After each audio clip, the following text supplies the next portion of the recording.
Tasmina Ahmed-Sheikh. Thank you, Mr. Speaker. Mr. Speaker, since our election in May, all new MPs have faced a range of new experiences and challenges.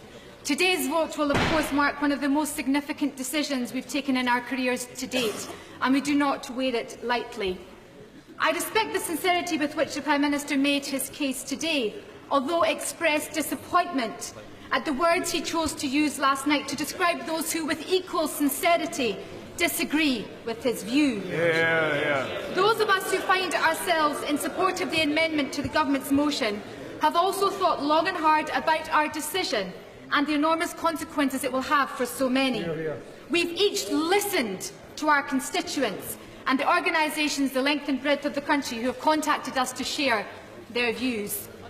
We've also considered and acknowledged the outstanding service of the brave women and men of our armed forces who put their lives on the line to protect us every single day. But, Mr. Speaker, we've also thought as well about our own security of the people of Syria. While much of today's discussion has been on the Government's motion and the efficacy or otherwise of military action, there is another important perspective on this catastrophic situation, that of the people of Syria and those in the Middle East who have been so deeply and tragically affected by this conflict, and whether adding to the multiple countries already bombing Syria will help them or indeed our security at all. Have to take the intervention. Thank you, honourable friend, for giving way. Would she agree with me that in all of these discussions and considerations we must think about the human cost on the ground, and in particular those vulnerable groups, for example the LGBTI community, who we've not talked about, who are already being persecuted, other than the member who made a brief mention that they are already being persecuted, and further bombing will only make that situation worse.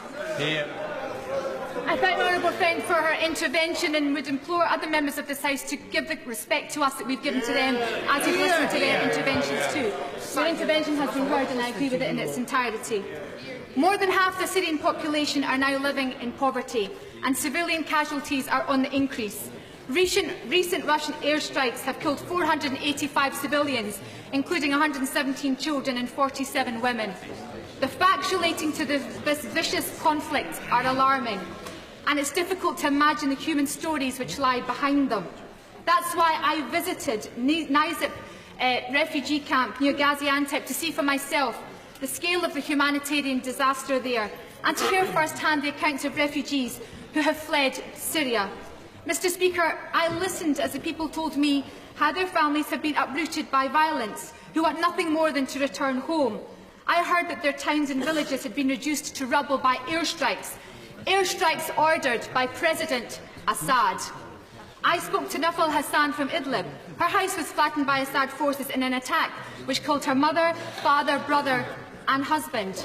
I met with Basil from Damascus. He spent 2 years in prison being tortured by Assad's security services. He is now unable to walk, confined to a wheelchair. Mohammed was a pilot in the Syrian Air Force and fled the country with his family when he was asked to take part in bombing raids on civilian targets within his own country. Salwa, who is a writer, said to me, "We are not numbers, we are not animals. We want to be human beings, not numbers on a page. And I'm not a woman after this conflict. I have no dreams. I just want to go home, but Daesh are occupying my home now." What these individuals and families were united in was their desire to return home one day to rebuild their lives. They are human beings with a story, and that story should be heard. A story which confirms to us all the complex nature of what's happening in the region and the number of protagonists already involved, crucially with different agendas and different targets. Many issues require to be addressed for Syria to be returned to peace, but the proposals today before us do not do this. We need a plan to defeat the terrorist cult Daesh and to replace Assad. We also need to have a plan to help rebuild Syria and a better future for the people I've mentioned and so many more. Mr. Speaker, to join the already ongoing bombing campaign in the skies over Syria will only compound human suffering. Military intervention without credible peace-building plans will only make the situation worse. just as it did in Libya, Iraq and Afghanistan. A comprehensive strategy against Daesh is required.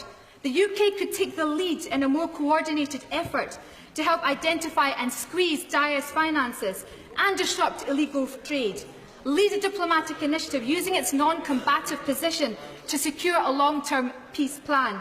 This is not in today's motion, Mr Speaker, and while I will be supporting the amendment and voting against the government motion.